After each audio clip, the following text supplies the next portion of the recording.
Mi nombre es Rosario Castelli, soy directora nacional de Prevención y Cuidado. Bienvenidas a esta tercera clase de la diplomatura. Presentate, pasá acá adelante a primera fila. Gracias a todas y todos por estar acá. Sabemos que es un día complicado en la ciudad de Buenos Aires, pero como saben, estamos grabando para las casi 6.000 personas que están cursando esto también de manera virtual en todo el país. Estamos en el módulo 1, este primer módulo es un poco de conceptualización del problema, un poco de entender cómo se fue construyendo históricamente el problema de los consumos problemáticos, el problema mundial de las drogas. La clase pasada estuvimos con Calabrese, que nos dio una introducción como magistral al problema político de la droga en el mundo, de cómo se construyeron los diferentes modelos de abordaje de esta problemática, sobre todo el modelo ético-jurídico y el modelo médico-sanitario. Un poco la propuesta de Alberto fue definir a este problema como un problema no de sustancias, no de drogas, no de objetos, sino de personas. Ahí terminamos y es desde donde vamos a retomar el día de hoy el problema de los consumos problemáticos, que es lo que abordamos como política pública y en esta diplomatura que realizamos en conjunto con la Facultad de Filosofía y Letras y con el sindicato docente, con FEDUBA, en un trabajo bastante complejo de instalar esto en esta facultad. Alberto decía que el problema de las drogas es un problema antropológico, y estamos acá en esta facultad, que es donde se estudia la carrera de antropología, además de la filosofía, y hoy tenemos la alegría de presentarles a Gustavo Maggi, que nos va a estar acompañando en la clase de hoy, que es psicoanalista, que es asesor de la CEDRONAR, y con el que venimos pensando un montón de cuestiones y con el que venimos trabajando sobre fundamentalmente la subjetividad, ¿no? Cómo se construye el problema de los consumos y el acompañamiento desde una mirada centrada en la persona, y por qué estamos haciendo esta diplomatura con enfoque de derechos humanos, ¿no? Un poco la clase de hoy va a estar tratándose sobre este tema. Sin más, los dejo con Gustavo, espero que la disfruten. Recuerden que estamos grabando, o sea que si hay consultas o algunas cuestiones que puedan ir dejando para después, así no se pierde eso en el registro. Gracias, Gus. Bueno, muchísimas gracias. La verdad estoy muy contento de estar acá con ustedes. Pensaba que qué lindo estar en una facultad del Estado, ¿no? En filosofía y letras y bueno, antropología, historia también, porque de hecho para presentarles hoy el tema que quería trabajar con ustedes, tomé a un historiador, Ignacio Leucovitz, que trabaja sobre subjetividad y era, porque falleció hace un tiempo ya, un historiador de esta facultad y de un trabajo de esta facultad. Así que muy lindo que resuenen sus palabras en un analista, pues yo no soy historiador.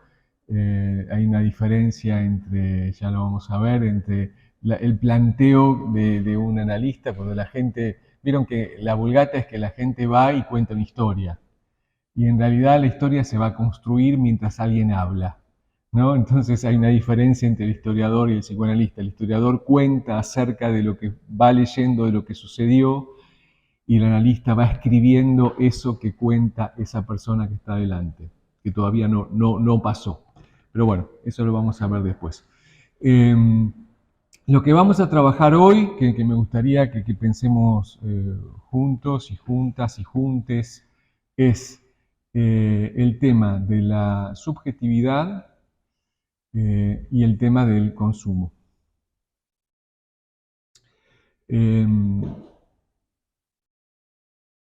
Y como ejercicio, ya empiezo a romper un poco la paciencia, pero como ejercicio anterior al desarrollo de nuestro trabajo hoy, me gustaría que sin la pretensión de, no es, no es un examen, no es para entregar, no es para levantar la mano y tener que decir, pero si pueden tomarse unos minutos y escribir mínimamente acerca de tres cuestiones.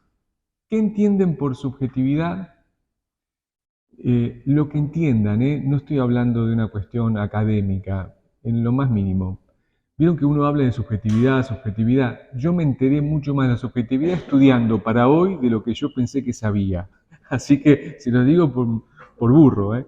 Así que, ¿qué entienden por subjetividad? ¿Qué se les ocurre que es una adicción? ¿Y qué se les ocurre que es un consumo problemático? Lo que se les ocurra, ¿eh? No es para que me lo cuenten, no es para mostrarlo al otro, es para que les quede a ustedes, para poder pensar de dónde partimos y a dónde llegamos, porque que podamos tomar ese elipsis, este tiempo que vamos a compartir juntos, a ver si produce alguna transformación en nuestra posición o en lo que venimos pensando. Tómense unos minutitos. Subjetividad, adicción y consumo problemático. ¿Qué se les ocurre? Una frase, 3 palabras, lo que se les cante, ¿eh? Vida y muerte. Cada uno, cada uno. Hola, adelante.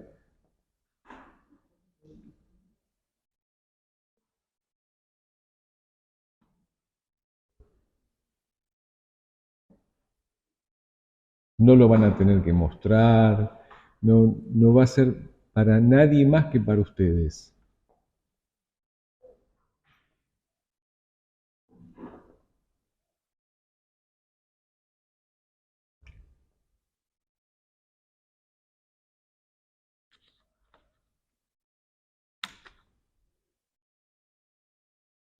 Cuando vayan ya terminando me van diciendo, así ya.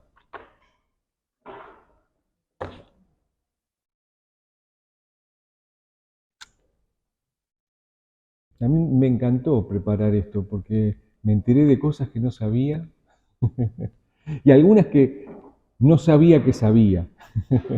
No, pero cuando vas leyendo a otros, la cosa va mejorando.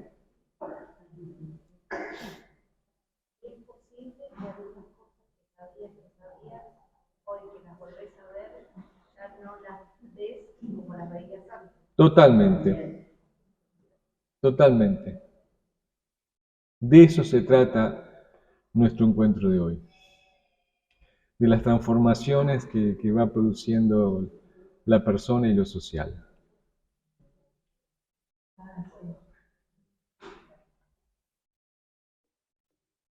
¿Estamos?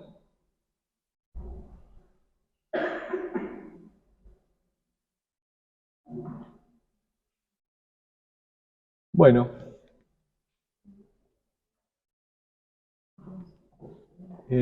como les decía, yo tomé un texto de referencia que se llama Subjetividad contemporánea entre el consumo y la adicción, de Ignacio Leucovitz, que es un historiador de acá, de esta facultad, de la carrera de historia. Es un texto,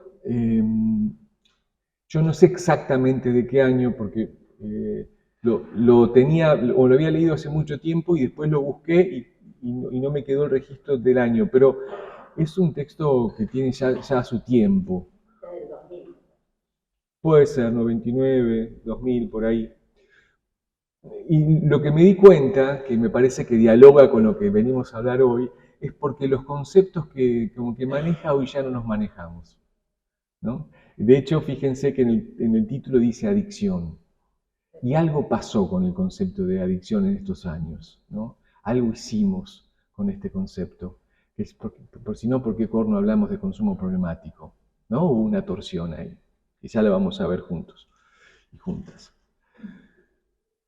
Lo primero que quería comentar con ustedes es que me parece que llegamos a una altura de la conceptualización de lo que implican los consumos en el mundo, donde ya no podemos sostener una línea divisoria entre lo que es salud y lo que es enfermedad. Ese binarismo salud-enfermedad queda perturbado, queda complicado, no nos es tan fácil decir hasta dónde, ¿no? Entonces, esto merece hacer hincapié en otras cuestiones, ampliar un poco el tema para poder fijar de qué estamos hablando.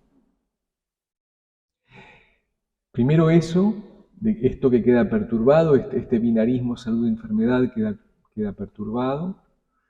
Y también, entonces, plantearnos, bueno, entonces, ¿qué es la subjetividad? ¿No? ¿De qué hablamos cuando hablamos de subjetividad? No alcanza con que usemos la palabra, sino podemos llegar a conceptualizar mínimamente cómo nos interroga esa palabra, cómo nos habita esa palabra, ¿no? Y yo escribí algo así. Cuando la gente consulta, esto que le decía primero, no viene contando una historia. No viene diciendo, bueno, cuando yo tenía 3 años perdí el chupete, entonces... No viene contando eso. Viene a contar un culebrón, una novela. Viene a relatar los infortunios que le pasan hoy. Que está angustiado o angustiada, que está enloquecido o enloquecida, que se pelea con la gente, que le duele el cuerpo, que no puede parar de drogarse mal. Y es trabajo nuestro construir de esa novela una historia, escribirla, inventarla, con el fin de que algo de ese padecimiento pase de acontecimiento y pase que se haga pasado. Pero lo que viene, la escena que nos presenta la gente, es la escena que vive. Y hay algo que hace mucho tiempo, si veo acá no veo allá, es una cosa de la vejez es terrible.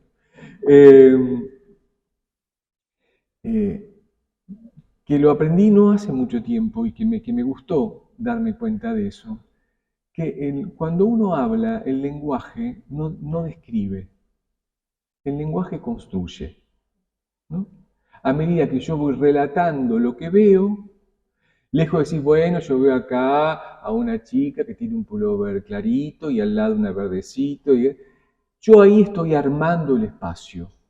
No es que describo. Si viene otro y se para allá, dice, ay, veo una chica con suéter rosa, ¿no?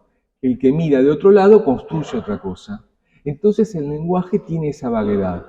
Según como nosotros miremos, según como nosotros hablemos, es según la realidad que vamos a construir. Y eso tenemos que estar advertidos porque entonces las diferentes escenas que nos van a pasar en la vida y en el trabajo propiamente dicho y en el trabajo que estamos intentando construir con esta diplomatura también, vamos a estar nosotros describiendo y construyendo al mismo tiempo. Eso que alguien nos cuenta, de acuerdo a cómo lo pensemos, es de acuerdo a cómo vamos a construir una realidad.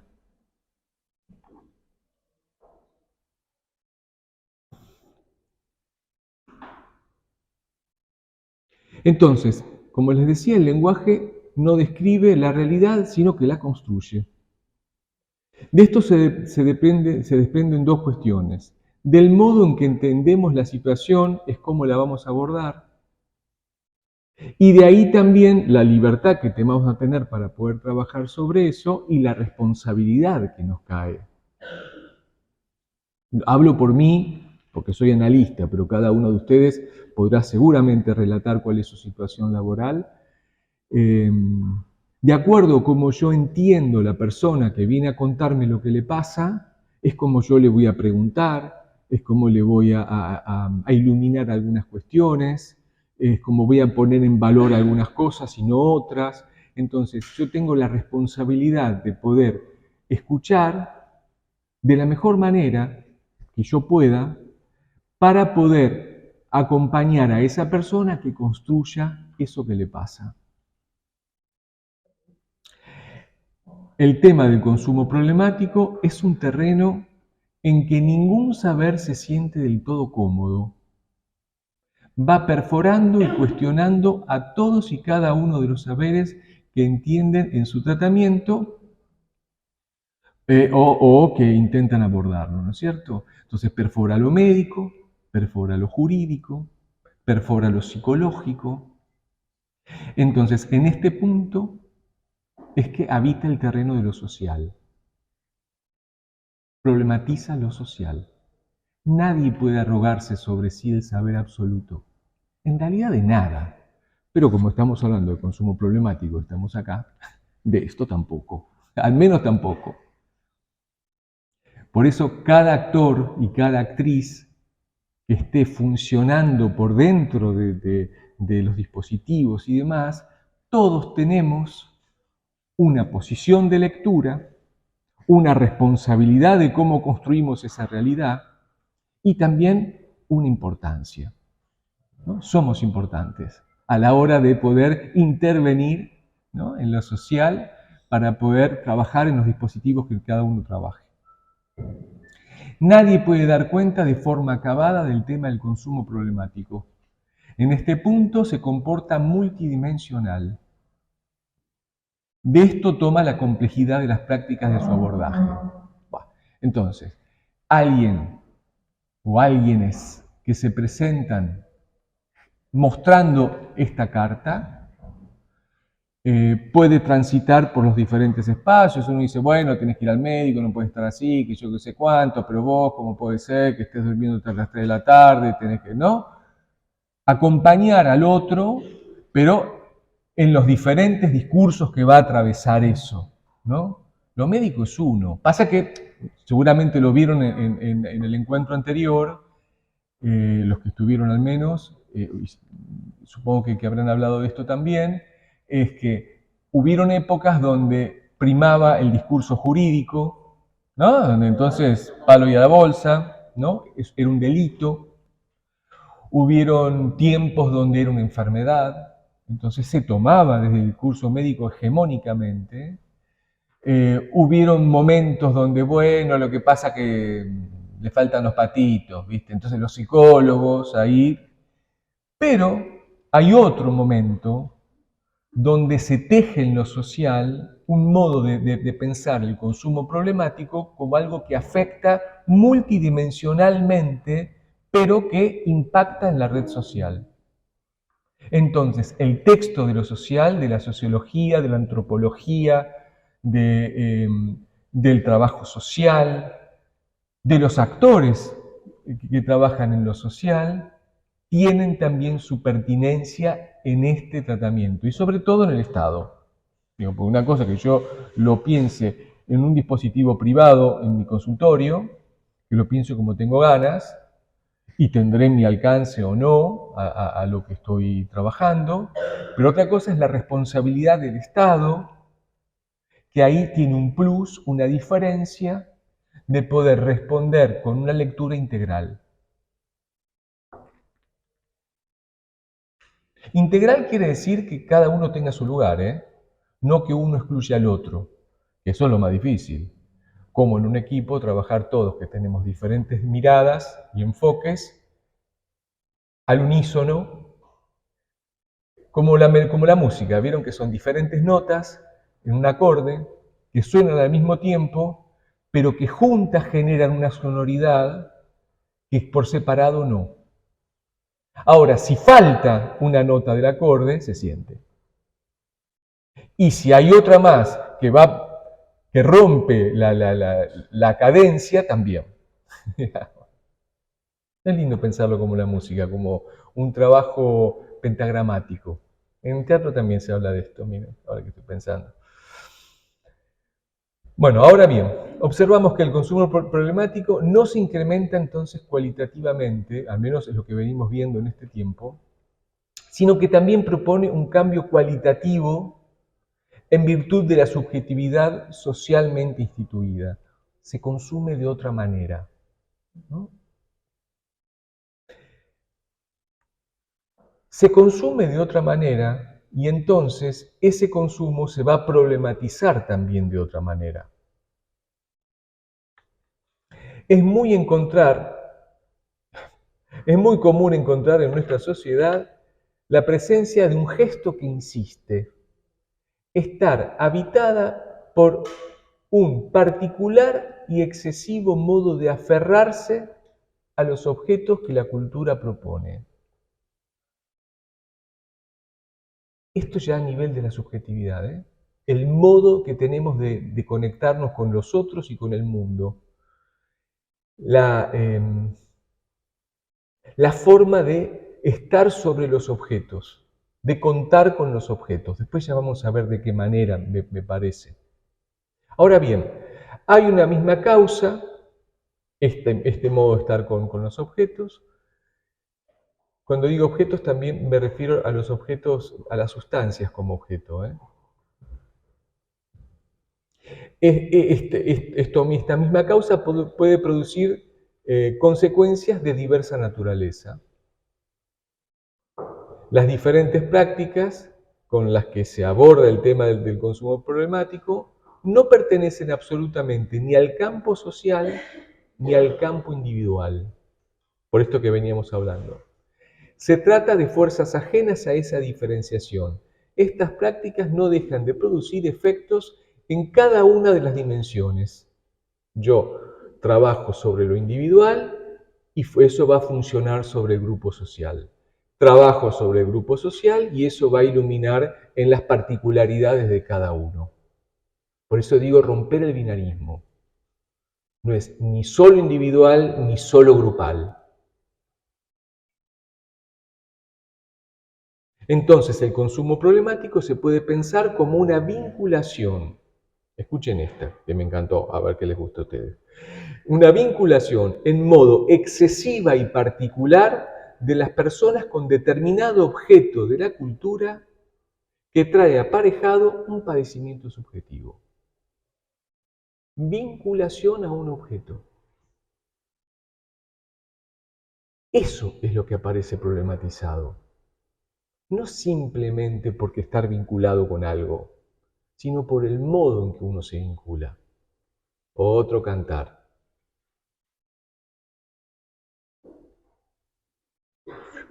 O sea, que la repercusión, o sea, que esto tiene entonces repercusión en lo personal y en lo social. Esto es posible porque entra en concordancia con la subjetividad de la época y con los avatares de la dimensión histórica de las personas, o sea, con su trayectoria vital. Como dos líneas que se van a cruzar.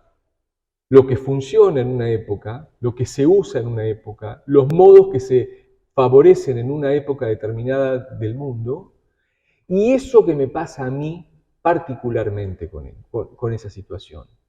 Están las dos instancias que se articulan.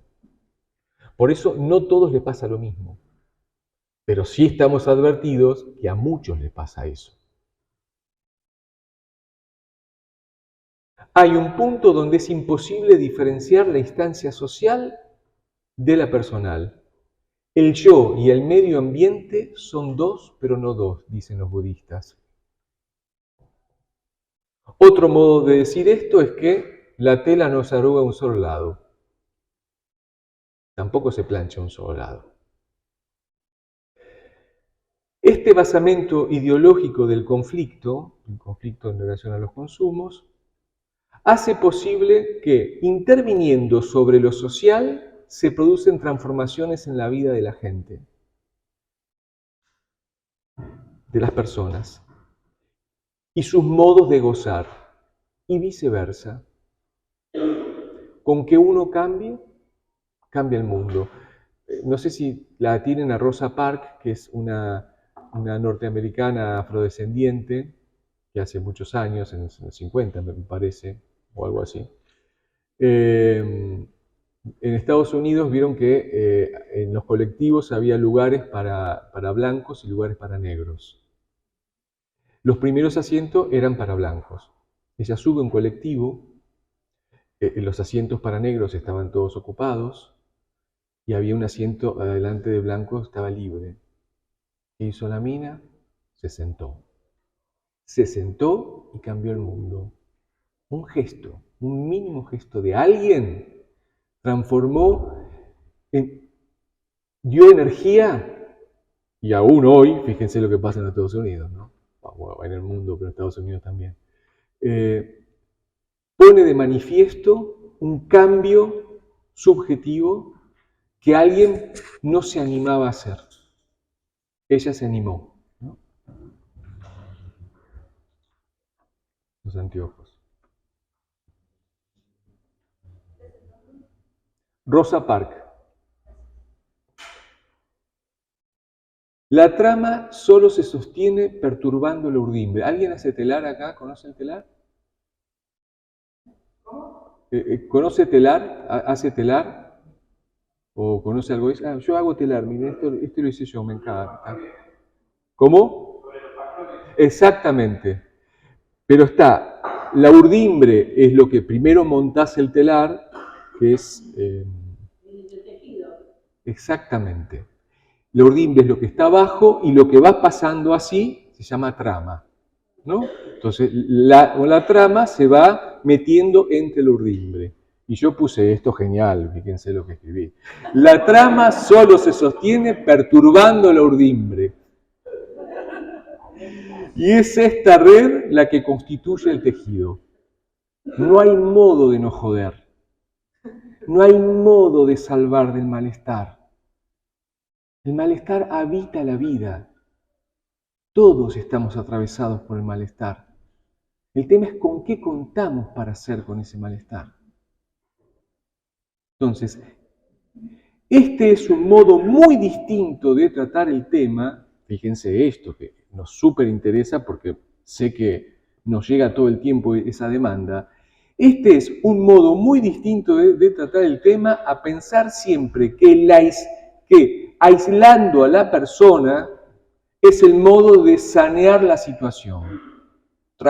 Michel Foucault, filósofo francés que murió en el 80 y pico, 84, 85, que hablaba sobre el modo asilar, ¿no? Cómo a los locos, a los putos, a las putas, ¿no? A los drogones, a todos se los metía en una institución, cerraban la puerta y todos paseaban por París, divina. Entonces, este modo de plantear la salida por lo social es un modo nuestro, de ahora y de nosotros, no sé, y de nosotras, no solamente, digo, entonces, este modo de pensar, como yo le decía, la urdimbre, esto que se me fue ocurriendo, es lo contrario a pensar el modo internativo de resolver una situación de consumo. Esto no quiere decir que no sea a veces necesaria una internación, pero que la internación sea un instrumento no quiere decir que sea la orquesta. La orquesta no es la internación. La orquesta no es la internación, la orquesta no es la medicación, la orquesta no es el psicólogo, la orquesta no es el médico, la orquesta no es el juez, la orquesta no es el puntero del barrio. No, la orquesta es entre todos. Y ese es el desafío nuestro. ¿Cómo carancho armamos la orquesta? Al menos saber que es por ahí. Después vemos cómo hacemos, pero bueno. Entonces, están esos modelos entonces que son exclusivamente internativos. Como si el aislamiento produjese per se la resolución del problema. El tema es que no aclara si el alivio viene a la persona que presenta el consumo problemático o al seno social que lo albergaba. ¿Quién se calma ahí? Muchas de las consultas que yo escucho de compañeras y compañeros de la Cedronar también, es que el llamado prendido fuego, internenlo, me roba, me rompe, me dice, me putea, Claro, ¿quién se calma ahí cuando alguien está internado? Y yo no estoy diciendo que la internación no sirva para nada, lo que estoy diciendo es cuando internamos a alguien tenemos que saber qué estamos internando.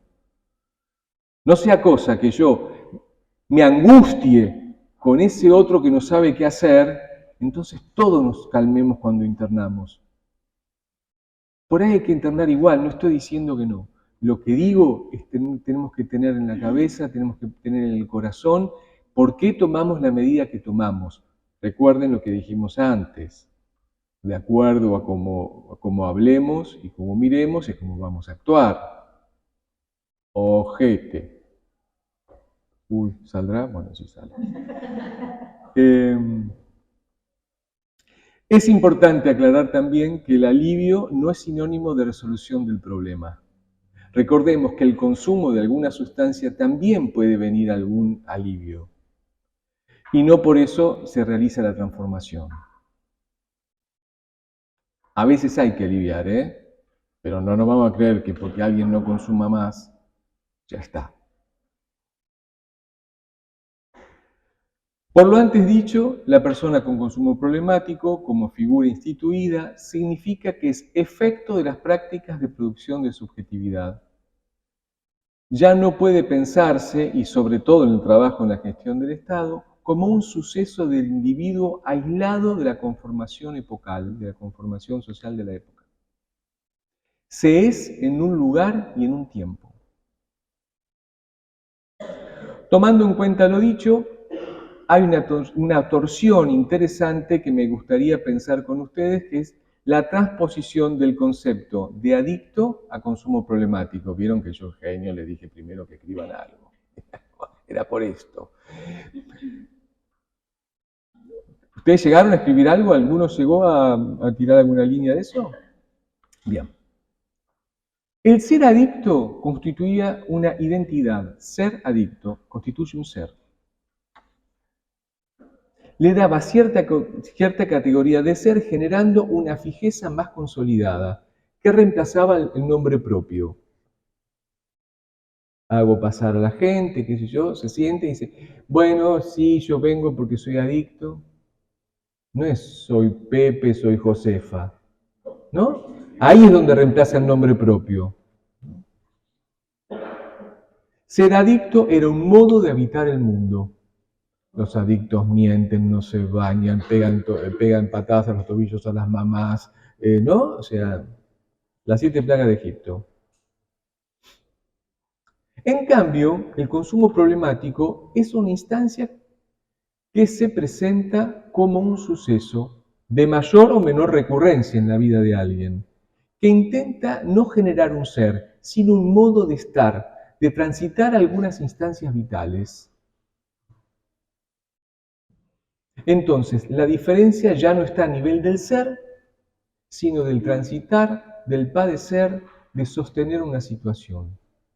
Es lo que a alguien le pasa, no lo que alguien es. Esa diferencia que se establece de un verbito del ser al padecer es un montón, chiques. Un montón. Un montón. Es una posición ideológica. Y eso nos va a dar la posibilidad entonces de pensar de qué manera intervenir. Igual es difícil, pero digo, ya que estamos juntos, hagámoslo. Entonces, el consumo problemático se refiere a una acción, una práctica, un padecimiento. Pero ese o esa que lo transita no es esencialmente distinto a mí. Paren las rotativas. Es tan distinto a mí, ya que es otro o es otra, pero es tan próximo a mí, ya que habitamos el mismo espacio y el tiempo. Estamos en la trama. También estamos tomados por esta subjetividad de esta época.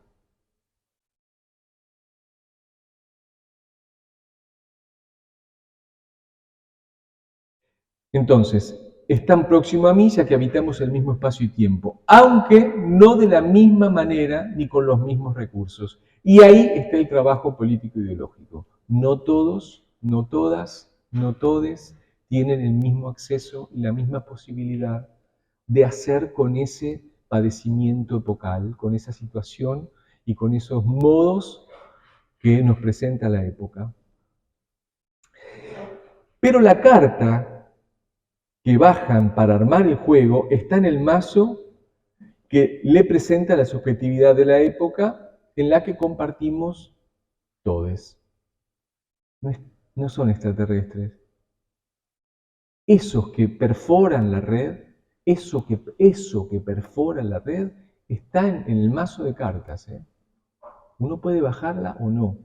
puede usarla o no, pero no es una excentricidad, ya lo vamos a decir. Yo me adelanto, yo me spoileo a mí mismo. No son personas que presentan sucesos extravagantes, sino por el contrario muy cotidianos. Entonces, en la subjetividad contemporánea, el consumo funciona como una de sus características. Una característica de nuestra subjetividad es el consumo. Ahora les quiero leer algo que van a ver. Esto es posible cuando el soporte subjetivo del Estado ha dejado de ser el ciudadano y ha recaído, fíjense, en el consumidor. Y les voy a leer un artículo de la Ley 42 de la Constitución Nacional. Agárrense fuerte que dice así. Los consumidores y usuarios de bienes y servicios tienen el derecho, en la relación de consumo, a la protección de la salud, seguridad e intereses económicos, a una información adecuada y veraz, a la libertad de elección y a condiciones de trato equitativo y digno. Claro, acá no dice de qué consumo. Constitución Nacional, ¿eh? No está diciendo a qué consumo se puede, y el artículo 42 puede amparar, hay otros consumos que no. Consumo es consumo, no jodamos, qué sé yo. Como tengo que tener derecho a la información, a libertad de elegir y qué sé yo, esto entra en contradicción con lo que después, ¿cómo vos decís? Está muy mal lo que haces, Pepito, pero mira cómo pones a tu mamá. Pero, ¿cómo hacemos? Esto es subjetividad también, ¿eh? La ley es una marca que nos moldea, que moldea el cuerpo, los modos, lo que se puede, lo que no se puede. Entonces, claro, empieza a aparecer la figura del consumidor en la Constitución Nacional. No es moco de pavo, ¿eh? ¿Cómo? Artículo 42, no, tengo eso solamente. Sí, el 42. Sí. Entonces, consumidor no es un adjetivo del hombre contemporáneo, sino es su definición en términos de subjetividad. Seremos consumidores. ¿Qué implica esto?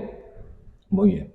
El consumidor es un sujeto que varía sistemáticamente de objeto de consumo sin alterar su posición subjetiva. Es el sujeto que realiza una permanente sustitución de objetos sin que dicha práctica le ocasione ninguna alteración. Un objeto se sucede a otro porque sí. Lo nuevo desplaza lo existente solo por ser nuevo. Como la moda. ¿Viste? Este pullover ya no lo puedo usar más. Y no porque tiene bolitas, sino no lo puedo usar más porque es un quemo. Un quemo se decía en mi época, imagínense, prediluviano esto que estoy diciendo. Pero digo, ¿no? Donde la moda te impone porque sí.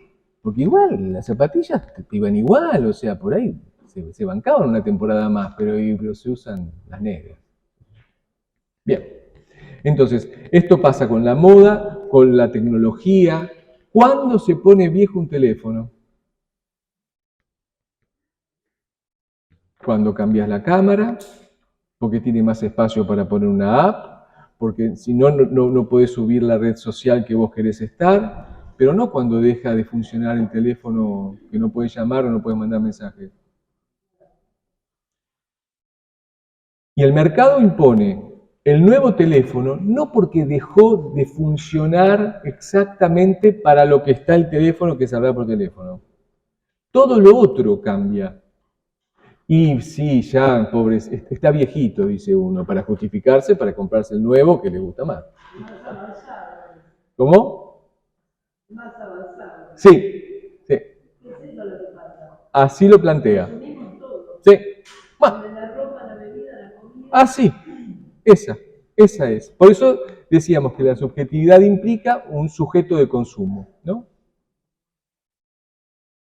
Esta posición subjetiva es la que propone que todo ha de esperarse del objeto y nada del sujeto. La esperanza es la del objeto próximo. No se produce nada semejante a la modificación del sujeto por el objeto ni del objeto por el sujeto. Las drogas de por sí no causan posiciones problemáticas en su uso.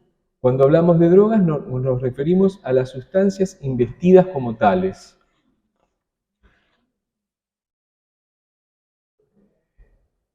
Esto está puesto de manifiesto en las diversas situaciones en las que circulan sin construir una situación conflictiva. No necesariamente que en ese encuentro haya alguna sustancia para terminar todos en coma en un hospital, o peleados o armando quilombo, o sintiéndote muy mal y quedándote encerrado en tu casa. No importa la manifestación que eso tenga. Digo, por ahí solo es el encuentro y hay alguna sustancia dando vueltas. Entonces, lo que constituye problemático se encuentra en el vínculo, el modo y la función que ocupa esa sustancia para el sujeto en cuestión, o sea, el que queda cuestionado por y ese accionar. La subjetividad contemporánea puede pensarse a partir del consumo, o más bien que la subjetividad socialmente instituida es la subjetividad consumidora. Esto lo que decía la compañera, ¿no? Entonces, ya más finamente podemos pensar, entonces, ¿qué significa la subjetividad? ¿Qué hablamos? Cuando hablamos de subjetividad, ¿a qué nos referimos? ¿Y qué significa entonces una subjetividad consumidora? ¿Vamos bien? Ustedes me chiflan cualquier cosa, ¿eh? Miren que me embalo y va. Bien, subjetividad instituida. El tipo de subjetividad propio de cada situación es definida por las prácticas y los discursos que organizan la consistencia de esa situación. Bánquenme un minutito. La naturaleza humana no está determinada de por sí. Lo que hace ser humanos a los seres humanos no es un dato dictado por la especie. Los seres humanos no disponen de una naturaleza extrasituacional. No son un dato de la naturaleza. Vieron que la diferencia con los animales saben cómo vivir, a lo sumo, mis perros están muy atravesados por lo que yo les enseño, ¿no? Cuando me hacen caso. Pero si no, tienen un saber. Los seres humanos no. Los seres humanos alguien nos transmite cómo hacer. Necesitamos siempre de alguien que nos suba al mundo. Igual que no haya alguien que nos suba al mundo, ¿no? El futuro para esa persona es muy complicado. Ahora, el modo de subirte al mundo es que te digan por dónde. Que sí, que no, cuándo, cuánto, de qué manera. Pero es un otro. O son los otros. O son las marcas de los otros. Son los discursos de los otros que hacen de ese niño o esa niña o ese bebé o esa bebé o ese bebé que se constituya una persona. Por eso siempre estamos en lo social, no hay manera que no.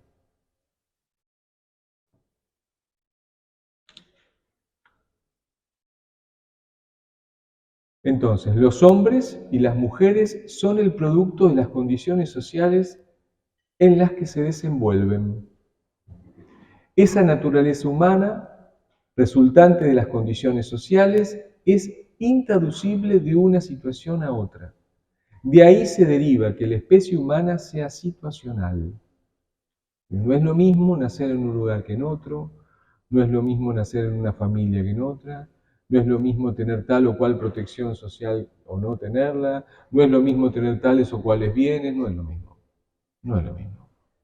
El Estado tiene que asegurar que todos más o menos anden por el mismo lugar, ¿no? Y que tengan los recursos más o menos que les sirvan para ponerse de pie. Pero no es lo mismo. Digo, se es en relación a la situación en la que se habita. Y la situación en la que se habita es lo que nos dicen, cómo nos miran, ¿no? Las marcas de los otros en nosotros. O sea, la subjetividad interviene en la constitución de la estructura humana misma. Toma mate. ¿No? Es por la subjetividad que uno toma la forma que tiene. También está la revolución, ¿eh? También hay un momento donde uno quiere imponer sus propios nombres, y está bien que eso pase. Pero en algún momento algo tiene que estar, que los analistas llamamos alienación a los significantes del otro, ¿no? Tiene que estar algún otro que te preste alguna palabra mientras tanto, hasta que vos puedas construirte las propias. Pero tiene que haber un otro. Entonces, o sea que la subjetividad interviene en la constitución de la estructura humana misma. ¿Pero qué quiere decir esto? El cachorro humano nace indeterminado. La subjetividad resulta de marcas prácticas sobre esa indeterminación. Eso quiere decir que estas marcas prácticas, que son de diverso tipo según las diversas organizaciones sociales, van ordenando la cría humana, dándole forma a esa indeterminación de base, limitando el caos con el que se nace. Un caos. No se entiende el cuerpo, no se sabe qué se hace, no se sabe cuándo se tiene hambre, cuándo se tiene frío, nada. Nacemos con nada, con lo mínimo de la naturaleza, que es una sensación que se calma comiendo. Comiendo cuando alguien nos da. ¿No?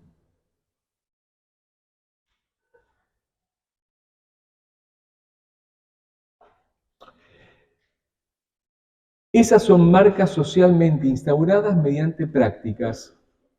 Por un lado, limitan a la cría, pero también recibe compensaciones por esas limitaciones. Por un lado, queda limitado para algunas cosas y por el otro queda posibilitado para otras. Los enunciados de esos discursos otorgan un sentido a esas marcas que va dejando las prácticas. A ese conjunto de marcas y de sentido se lo llama subjetividad instituida.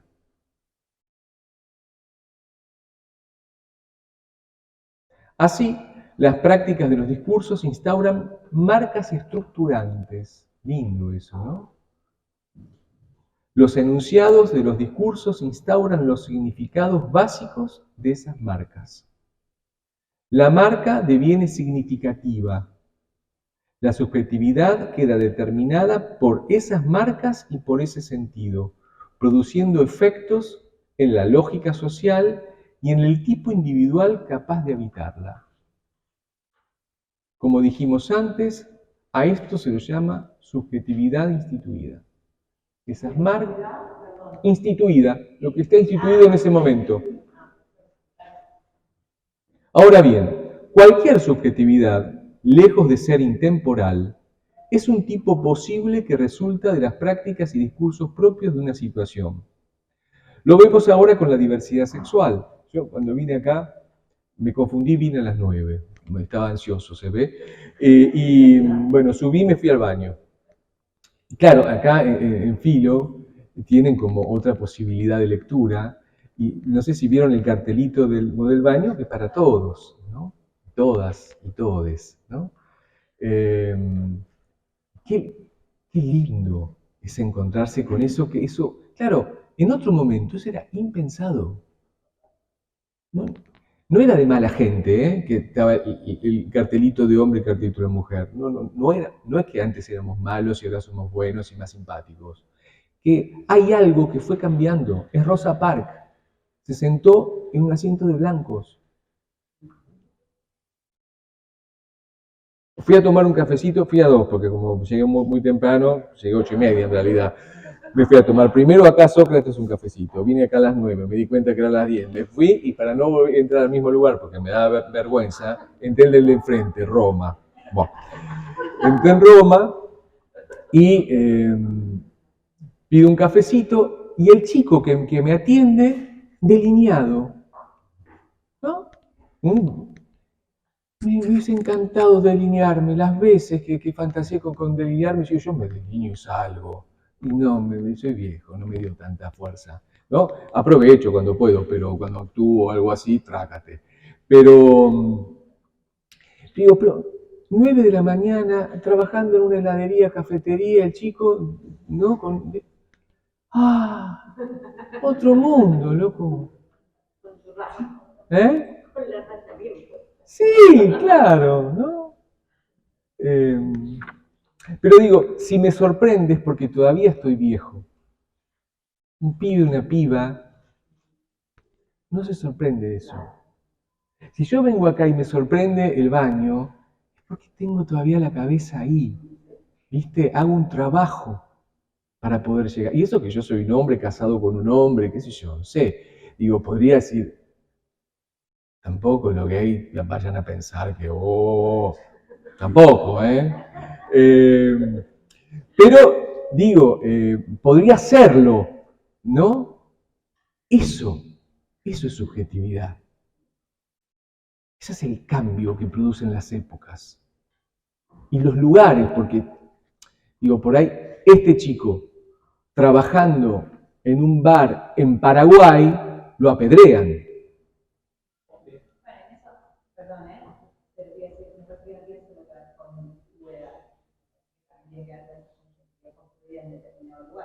Total, tenés razón.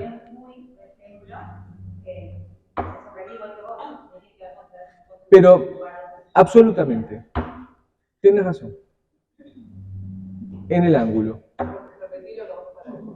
No, es que lo que decía la compañera, que ni siquiera tiene que ver con la edad, tiene que ver justamente con la subjetividad, con estas marcas que vamos produciendo y que nos van produciendo, nos van construyendo el cuerpo, que no tienen que ver exclusivamente con la edad, sino también con el medio y en el que uno nace, que es un poco lo que veníamos diciendo. Pero yo hice hincapié en la edad y acá la compañera, muy bien, me dice, no, pará, no tiene que ver solo que sos un viejo. Por supuesto, eso lo agrego yo. No, pero total. Total. Esperen que me perdí. Bueno, entonces, así, las prácticas de los discursos instauran marcas estructurales. Los enunciados de los discursos instauran los significados básicos de esas marcas. La marca deviene significativa. La subjetividad queda determinada por esas marcas y por ese sentido, produciendo efectos en la lógica social y en el tipo individual capaz de habitarla. Como dijimos antes, a esto llamamos la subjetividad instituida. Ahora bien, cualquier subjetividad, lejos de ser intemporal, es un tipo posible que resulta de las prácticas y discursos propios de una situación. La compañera. Lo vemos ahora con la diversidad sexual, el reposicionamiento de la mujer, la instauración de lo femenino como un modo compartido por los diversos géneros y también de lo masculino. Pero así también con la vinculación a las sustancias como acceso al mundo erotizado y adulto. Allí, en la adolescencia, donde no se cuenta con un cuerpo que pueda responder a lo erótico en su extensión y a soportar lo intenso del consumo, por ejemplo, de alcohol. Y pensaba esto de la previa y el último primer día, si no me equivoco, que son marcas iniciáticas, sociales, que no existieron siempre. Último primer día, no tengo la menor idea, no se me ocurriría, no tenía ni la capacidad de pensarlo. Que eso, ahí te das cuenta de lo que es la subjetividad. No está la capacidad. ¿No? A veces discuto con parte de mi familia que es bastante agorilada. Tengo algunos sobrinos que se fueron del país. Bueno. Y yo soy bastante respetuoso con las diferencias, qué sé yo. Bueno, a veces me pianta un poco, pero soy respetuoso. Entonces, lo que intento decirle, que en su lugar, cuando yo tenía esa edad, no se me hubiese ocurrido nunca irme del país. No tenía la capacidad de decir, yo me voy de la Argentina. No se me ocurriría jamás. Primero porque no tiene un mango partido al medio. Pero aparte de eso, en mi familia no se utilizaba el irse. Había que quedarse. Made in Argentina, ¿viste? Había que quedarse y bancársela. No es que me voy a Australia. No tengo la menor idea de eso. Digo, hoy eso quieren hacer creer que es muy habitual y es muy fácil, ¿no? Y que uno puede cambiar de país, ¿no? Cambiar de objeto. No es acá, es allá. Allá sí. Allá sí voy a poder estar bien, ¿no? La lógica del mercado, la lógica del consumo. Cambio de objeto, pero yo no me transformo. Pero en otro lado sí está la felicidad. Minga se llama la película. Qué boca sucia que estoy. Estoy pensando que esta grabación, perdón la gente que me vaya a escuchar después, quedó medio horrible. Bueno.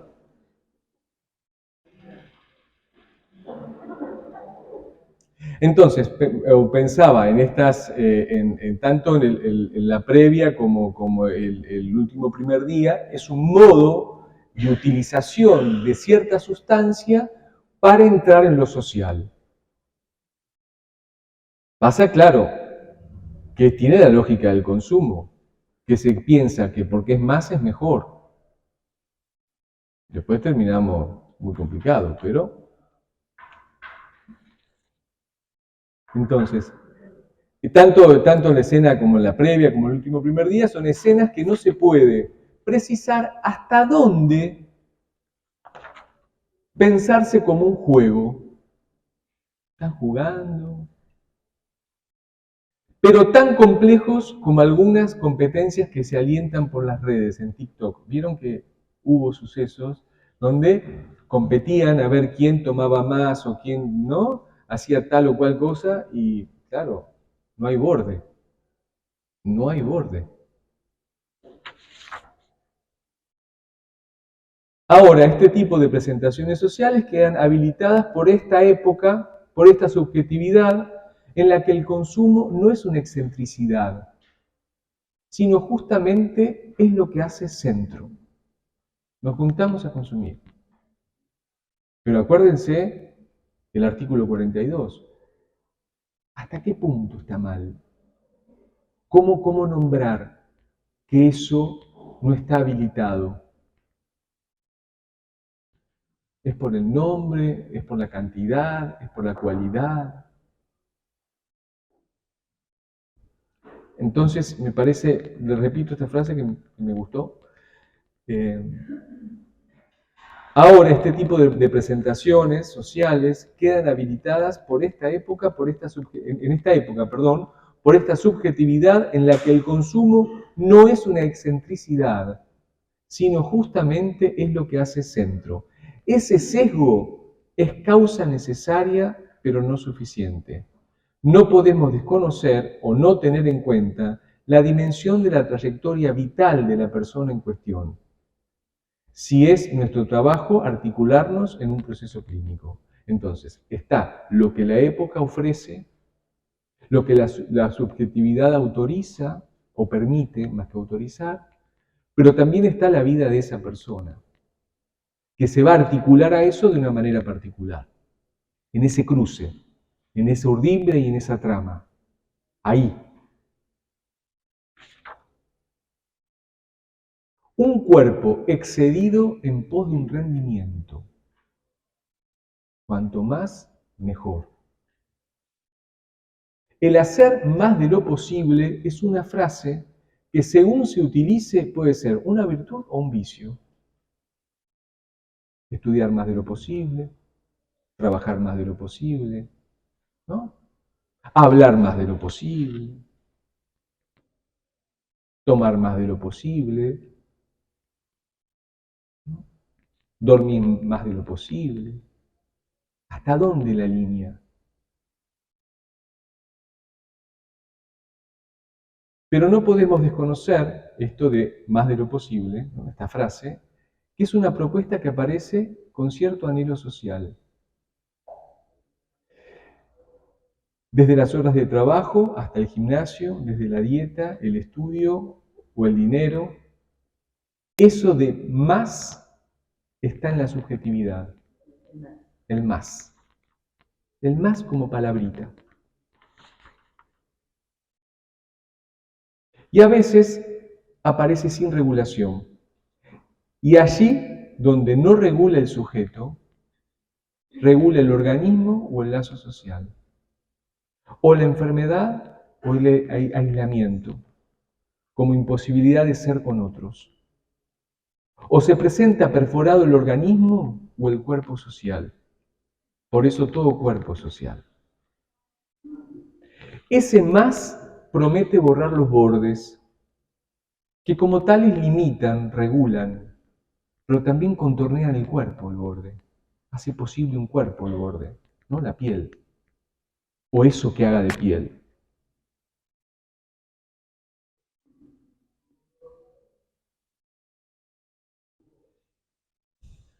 Aunque ese límite se lo lea en ocasiones como de mérito. Esto que limita, ¿no? Este borde. Como un menos en la productividad, un menos en el amor, en la belleza, en la felicidad. Tenía un paciente mío que tomaba bastante alcohol, estaba bastante complicado con eso, y tenía un novio en ese momento. Y le decía al novio, si me querés, tomá Coca-Cola, porque el novio no tenía problema con el alcohol. Coca-Cola era él. Entonces, si el novio se tomaba una copa de vino, él se enojaba. Como si no, loco, bancala, qué sé yo, ¿no? Pero digo, eso ese límite que le ponía el otro, lo tomaba como desamor. Mira, yo te acompaño, vamos al médico, qué sé yo, pero yo soy yo y vos sos vos, le decía, ¿no? ¿Y si acaso este más fuese una marca estructurante que nos presta la subjetividad instituida? ¿Y si todos estamos con este más? Que aparece en la demanda social, en las publicidades, en la exigencia laboral, en la respuesta al otro, etcétera, etcétera, etcétera. ¿Se acuerdan de esa publicidad que me parece que era de café aspirina, algo así, que está un tipo en una oficina trabajando con papeles así, dice, para rendir más, café aspirina, o algo así, una de estas, ¿no? ¿Qué está diciendo esa publicidad? ¿No? Digo, después, qué problema, el consumo problemático, ¿no? Pero digo, ¿cuál era la deseabilidad social ahí? Era transformar el cuerpo, aniquilar el agotamiento lógico del cuerpo, porque el cuerpo se cansa, para seguir rindiendo. Es más, ahora nadie salió a decir, che, qué feo esto. No, hasta simpática era la publicidad. Y se animaban a hacerla, ¿no? Por supuesto. Bueno. La cultura de cada época genera sus propios malestares.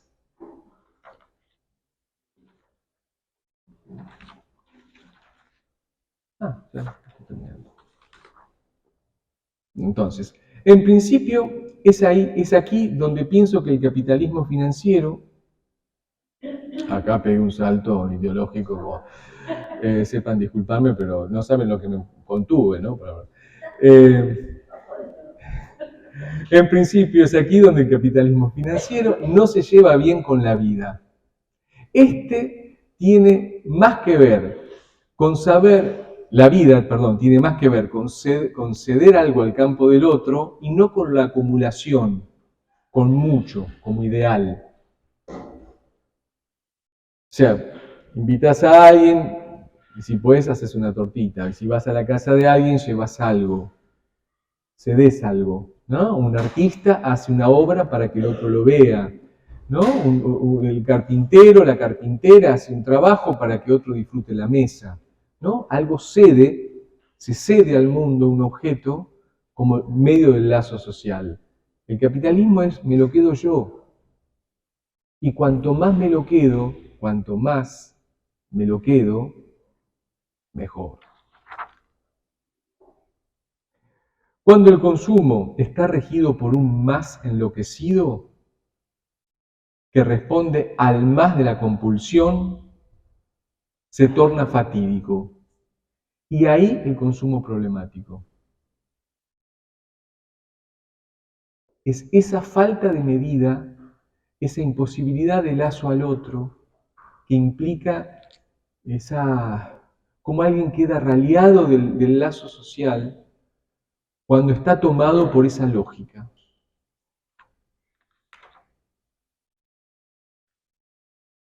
Esto me encantó llegar a esta conclusión. Parece que no tengo abuelita, porque a mí me gusta más lo que escribo que vos. ¿Se acuerdan de los tenedores libres? Los tenedores libres, ¿cuándo surgen? Los 90. Los 90. Claro, total. Bien. ¿Qué diferencia hay entre un tenedor libre y un restaurante común? ¿Qué diferencia hay entre un farmacita y una farmacia? ¿Por qué no entran en la provincia de Buenos Aires? ¿A qué vas a un tenedor libre? ¿Y a qué vas a un restaurante? No es una cuestión de juicio de valor, porque yo he ido, pero no. Digo, no está ni bien ni mal, pero se valoran modos distintos de comer, de gozar. En uno voy a comer mucho y en otro voy a elegir un menú. Es erótico. Tengo unas ganas de... ¿no? O directamente voy a una pizzería porque quiero comerme una fugaceta rellena. ¿No? Pero fíjense la lógica en los 90. Masivo, barato y mucho. Eso no... Sí, por eso. Y vos podías... Todo lo que había. Todo. Mucho.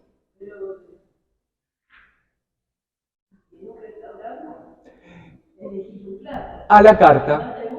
Exacto.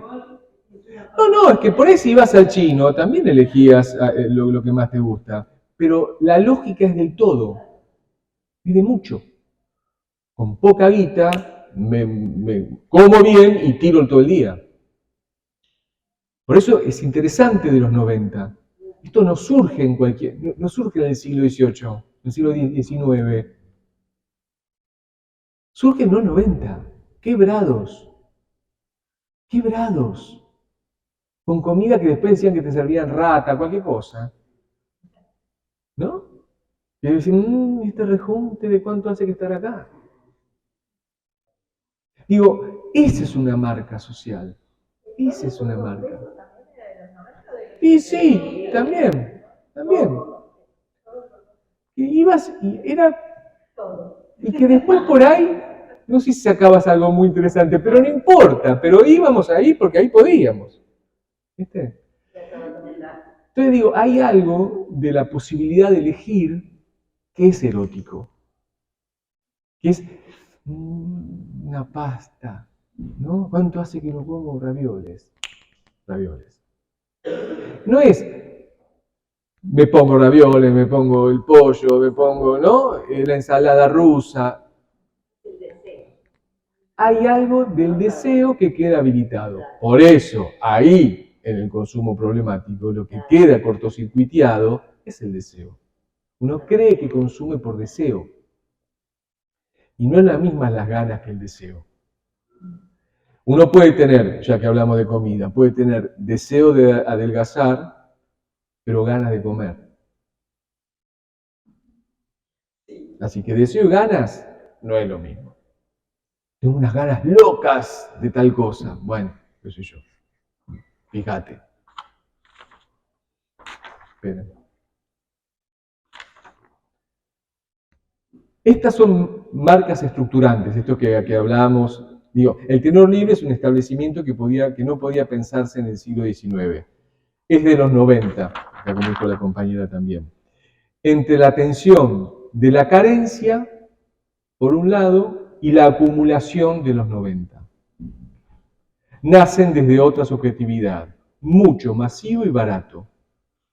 Estas son marcas estructurantes que funcionan en nosotros porque sí, solo por estar en el mundo y en esta época.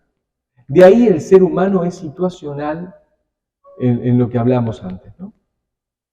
Se piensa la saciedad más que con algo determinado, que rico un pancho, con mucho. Y este mucho advierte una carencia o una acumulación. Fíjese qué interesante.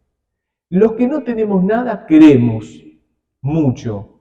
Y los que tienen acumulado mucho, ¿qué quieren? Mucho. Entonces, el mucho es un significante que atraviesa a todas las instancias. Eso es lo brillante de la subjetividad. Entonces, la pregunta es, ¿cómo puede ser que gente tan carenciada vote a Milei? ¿Por qué no van a votar a la derecha? Todos queremos mucho.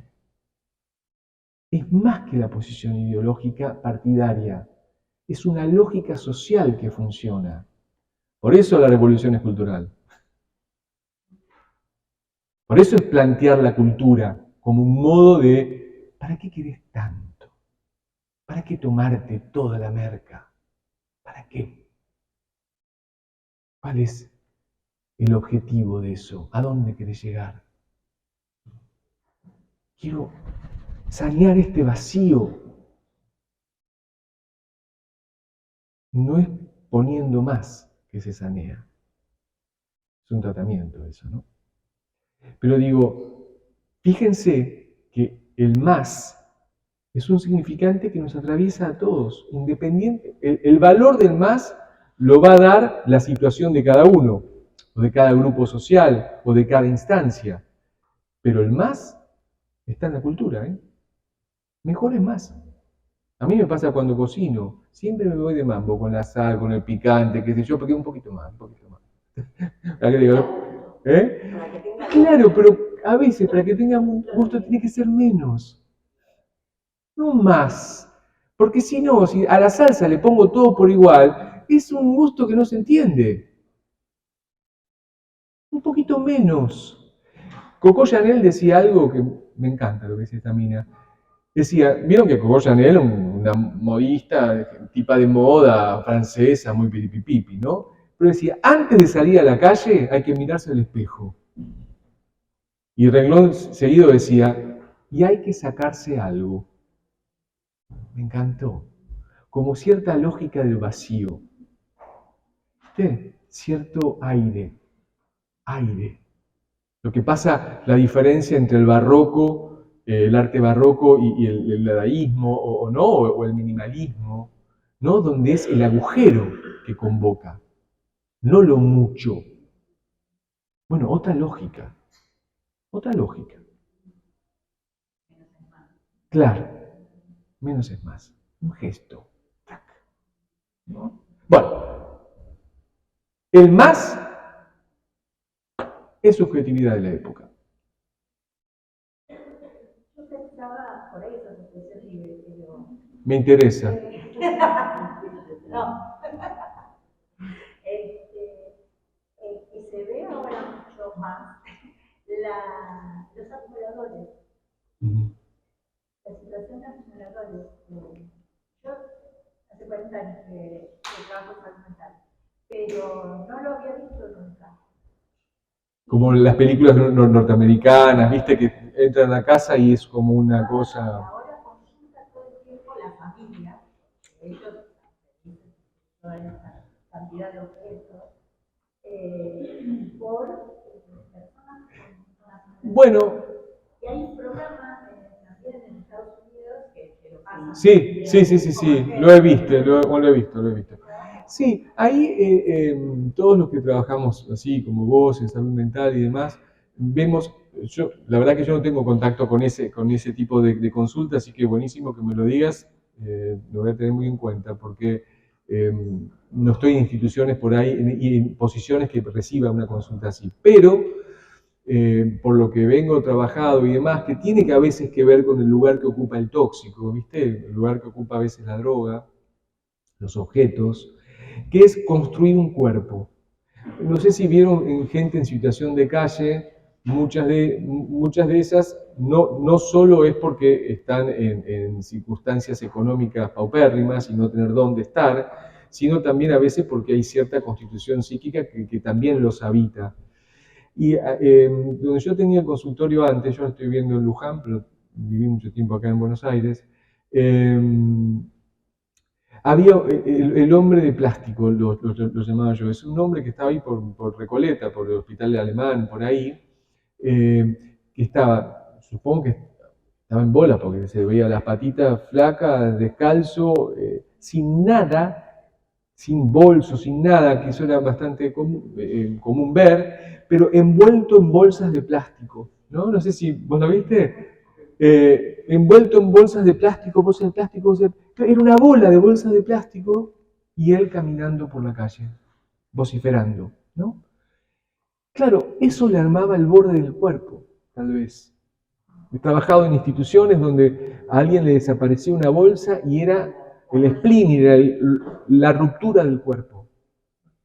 A veces pasa con la sustancia eso, porque hay algo de la sustancia te arma el cuerpo, un cuerpo posible. Un cuerpo posible.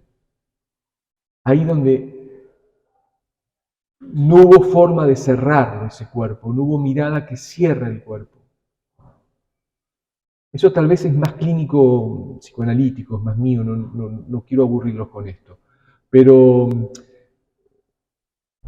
cuando digo de la posibilidad de lectura, les invito y me invito, nos invito, a que podamos pensar cuál es la lectura que tenemos cuando estamos delante de una situación así.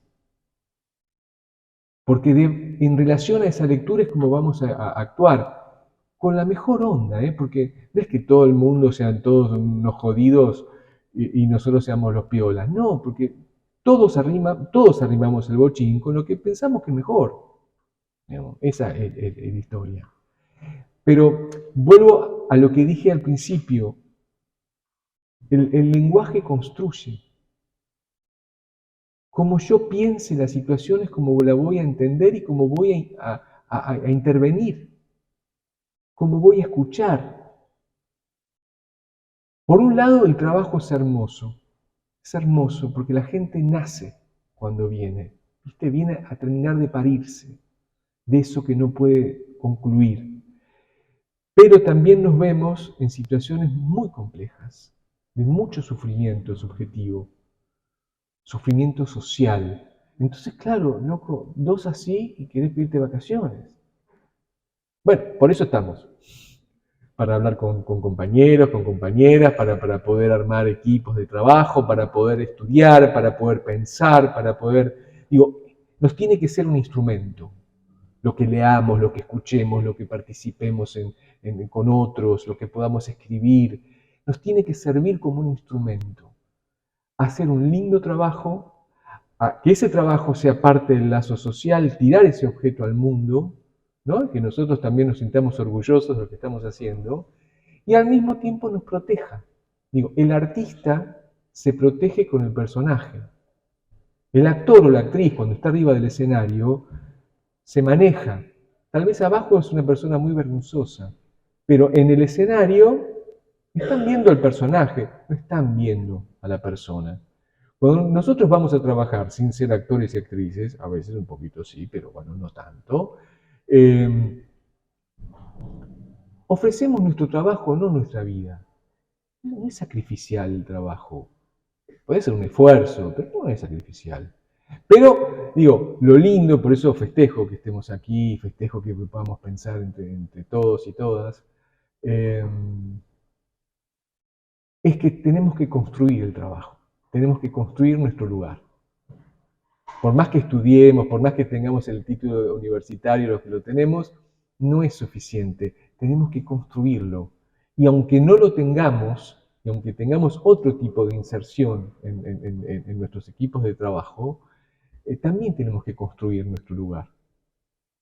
Algunos de un lugar, algunos de otros, pero tenemos que poder construirlo y festejo realmente esta diplomatura por eso, para poder estudiar, para poder pensar, para poder sacarle punta al lápiz.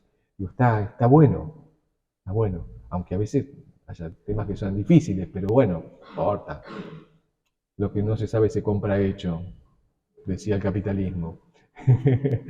Bueno, y voy a tomar lo que me dijo acá una compañera que estuvimos hablando con respecto al vicio, que yo lo nombré también, y le decía que el vicio es un nombre más retórico, más popular, de eso que no se puede abandonar, ¿no?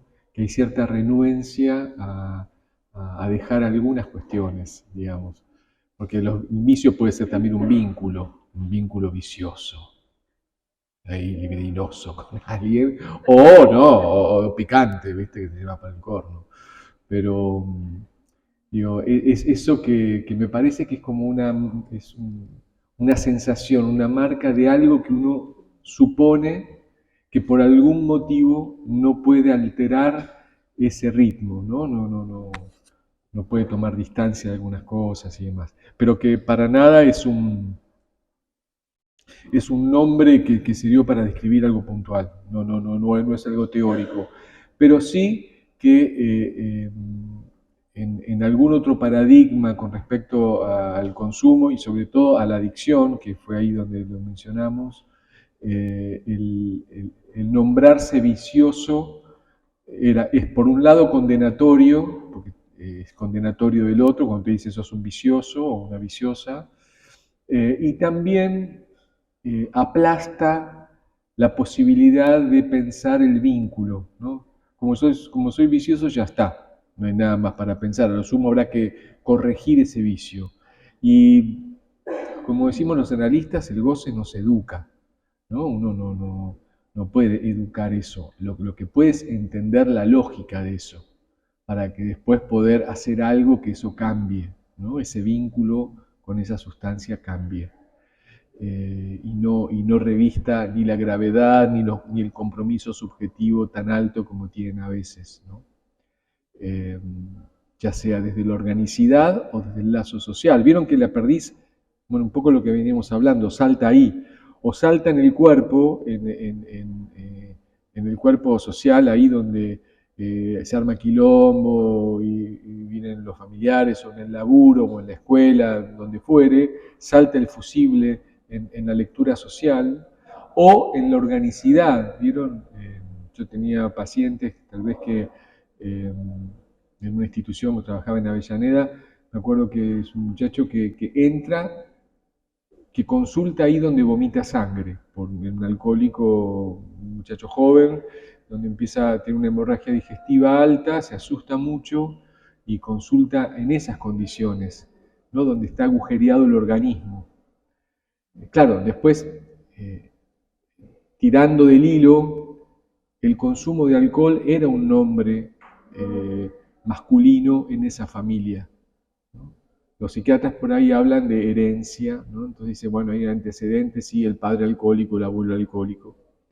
Nosotros, bueno, yo como analista, lo que leo ahí es un punto de identificación con lo masculino, con el linaje, donde está el nombre propio está puesto en duda, el apellido está puesto en duda, por ahí se van tomando otros emblemas del otro para decir soy hijo de, ¿no? Tan borracho como mi padre, ¿no? Era él, ¿viste? Entonces eso lo afiliaba sí, a una familia, a una bolengo, un modo de estar. Pero claro, una cosa es corregir el alcoholismo y otra cosa es leer qué lugar ocupa para este muchacho, en este caso, esa situación que lo tenía mal traer, igual lo tenía mal traer, ¿no? Pero en su economía de goce, en su modo de vivir, ocupaba otro lugar. Nosotros no podemos renunciar a esa lectura, a que cuando alguien viene y nos cuenta lo que padece, suponemos ahí una lógica, aunque no la sepamos todavía, pero que eso tiene una lógica. Y el tema es poder intercalarnos en esa lógica para generar otra cosa. A veces es desde el acompañamiento, a veces es algo más directivo, de acuerdo al lugar que uno ocupe, ¿no? Pero la idea es poder suponer que esa situación que tiene alguien a mal traer no es por nada. Si hay un saber, un mínimo saber, es saber que eso no es por nada, que tiene una lógica, ¿no? Y que a lo sumo nosotros tenemos que poder develar o construir esa lógica.